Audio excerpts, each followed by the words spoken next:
Hey Brickmaniacs, welcome to the Designer Studio episode for the M3 Stuart, more specifically Patton's M3 Stuart from the Desert Training Facility, designed by Mary Wilson, who has actually done a lot of the most recent Brickmania Stuarts.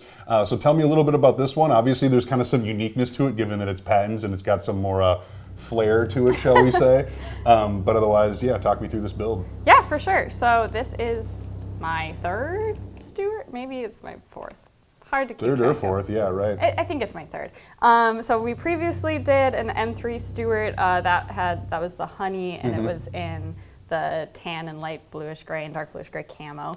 And this one is all in solid dark bluish gray. But yeah, that kind of flair. He has like his own like standards for all of his vehicles in different ways. This one has like stripes going along the entire like outside of the turret, and then he's got both of his flags.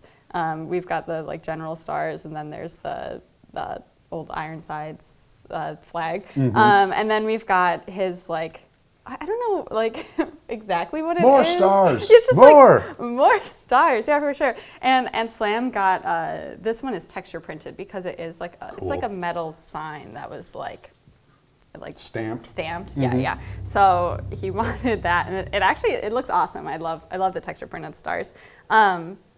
And then he's got more stars on the side. Definitely has a lot going on in this tank. So even though it is just like solid dark bluish gray, like it's still fun. You know? Well, and it's definitely a cool part of the Patton lineup. I mean, if you're a fan, you'll recognize this tank. It's pretty cool. Yeah, for sure. There are a lot of photos, or like maybe like 3 or 4 like photos of him standing in front of it with his binoculars, like like looking off into the distance. Scouting so it's like, the field of battle. It's iconic. So other things about this build, because it is in dark bluish gray, I had to change around a few of like pieces that I used. Like for instance, this up here. Previously, we used like the 1x1 round with a bar, but that's not available. And I tried it out with light bluish gray, and it did not look good. Yeah, okay. There you go. So instead, I went for the truncated clips, which actually mimic it very well and might actually be like a little bit more accurate since they're smooth on top when you attach it to the tile with pin, I guess. Let's get technical here. Yeah, let's do it. So it's like such a small detail, but I really appreciate that it's like, I'm still building with like very similar pieces, but it's a different range of everything. So I get to try new things, even though it's a very similar model and it's still in Lego brick, So it's just kind of fun to play around with that, different ways that you can represent things. Well, it's got to be satisfying when something just works. Yeah. You know what I mean? When it comes together and you're like, boom, that's exactly how it's supposed to look. Moving on. For sure. 100%. Some other details, we've got opening back hatches here.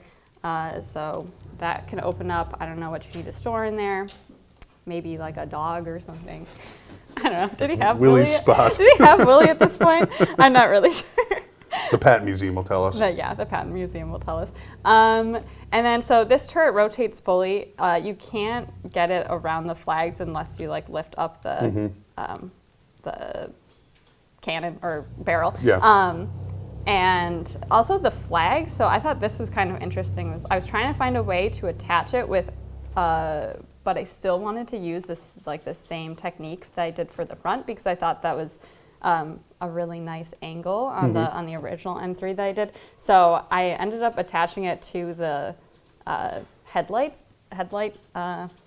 like setup, I guess. And I think it worked pretty well because these are just kind of like, they're just like so obviously on this tank. They're just like proud and big. Yeah, right. And so they're it's red like flags. You're not exactly right. Flying and so below the radar. I think it actually worked really well that it was like it's about on the side, either here on either side. And I think it just kind of showcases like it's just big, like you can see it, know.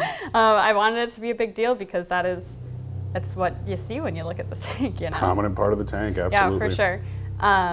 And then this also is kind of an older version of the M3, so the tank is all angled, which was, I don't know you'd have to ask Slam if this was better or worse for printing purposes, for printing the stripes all the way around. But I kind of liked it because we got to brick build some of those stripes, so then it like Cool saved on, integration for sure. Yeah. saved on cost a little bit, and also I thought it was very smooth, and we could get it spaced out exactly how we wanted to, just using some of those faceted bricks, I guess, and plates underneath it. There's room for him up top, and this turret has, where the figure goes is raised up a little bit more, which is different from the previous ones I designed. Again, there are like a lot of different versions of the Stuart. So this one is similar, but not exactly the same. Some other changes is that these front gears are getting harder and harder to come by. Lego, please make more. But we've got this really nice print that we've been using, and I think it works really well. The treads roll really smoothly with it. There's nothing to get caught on. So that's probably an improvement, actually, even though we're using a printed part instead of an actual gear. It makes the treads roll smoother, which... Well, and you got to adjust with availability, Yeah, you know, for sure. so that makes sense. But yeah, smooth rolling treads, who's going to complain about that? Yeah, I know, right? I'm trying to think of what else. It's like a pretty standard little guy. I was happy to work on it too, because it had been a while since I had designed one of my own kits. I feel like I'd been doing a lot of project management, which is great. But I was like, let me finally like get in there, and like I finished it ahead of time because I was like so excited. I was like, I get to build something. So, yeah. Well, and this is one of those builds that you've done so many of now that you're like really starting to refine techniques as you move forward. So I can understand how going back and being like, oh yeah, I want another crack at that to be able to do more stuff is definitely fun and satisfying. 100%. If I could revisit all of my kids, you know, I would. I love them all, but also it's like, but maybe if I had like 2-3 more months to work on it, it would be different. But very cool. Well, there you have it. Patton Stuart from his training facility does come with this minifigure as well, so we'll have Landon in a minute. But for now, Mary, thanks for talking over this. All right, well, it couldn't be a Patton Stuart without Patton. So here's Landon, who designed Patton. I designed the minifigure Patton. I didn't. No, you designed Patton himself. I designed Patton himself. No. Where do you want me to start on this minifigure? The helmet. The helmet. The helmet is a stock Lego helmet, and that might be kind of confusing because we have our own tanker helmet. But it's kind of interesting going back through the photographs. Patton, from what I could tell, he seemed like he was an advocate for like a certain tanker uniform that he wanted, and he thought a football helmet, like an American football helmet, would be like the perfect thing for a tanker, which it actually is. The official one that we ended up using in the war, that I believe it was based heavily on. Pretty close, yeah. Yeah. So we opted to use this Lego kind of pilot cap, which it's a pretty good resemblance of that classic football helmet. So that's what we went with. Patton, he's got his little chin strap going on there. Otherwise, you've seen Patton before. We've had a few minifigures of him.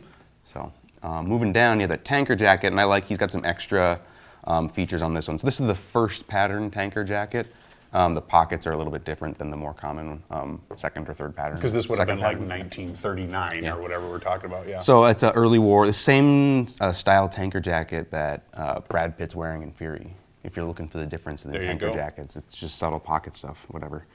Fury loosely based off General Patton's life. Yeah? What? Yeah. What? Yeah. What? His last stand at the tank. Yeah, but actually, to be truth, if you know your history, General Patton died in a little bit more sad, less heroic circumstances than Brad Pitt, that's for sure. So this jacket's decked out with different patches. He's got his Armored Division patch right there, and some papers in the pocket. We got binoculars, dual binoculars. Two, yeah. I always like when this happens, because it's like... You got the play feature in the artwork. It's like in video games when the NPCs reach for the food and then the food stays there. But suddenly they have a carrot in their hand. Yeah, right? exactly what's going on. Indicative of the communication here. But yeah, whatever. It's all good. This is at the time when he was a 2-star general, hence the stuff on the tank. He's got his 2 stars on his shoulders. This is like a styling uniform. Man. He was a styling guy. Yeah, those cavalry boots that are just laced up all the way to the top. So he had a couple different pair of boots, it looked like. And these were, I guess, earlier in the war or prior. What else? He's got his Remington Model 51 pistol on the side, in that kind of custom holster for that. So normally he's known for his like peacemakers, the Much more revolvers. cowboy style. Yeah, and I guess I don't know if he would just. This was the one that he'd have when he's in a tank. I don't know how that worked, but he had a few different pistols. Underneath all that, he's got his tanker jumpsuit, and that's kind of wraps up the minifigure.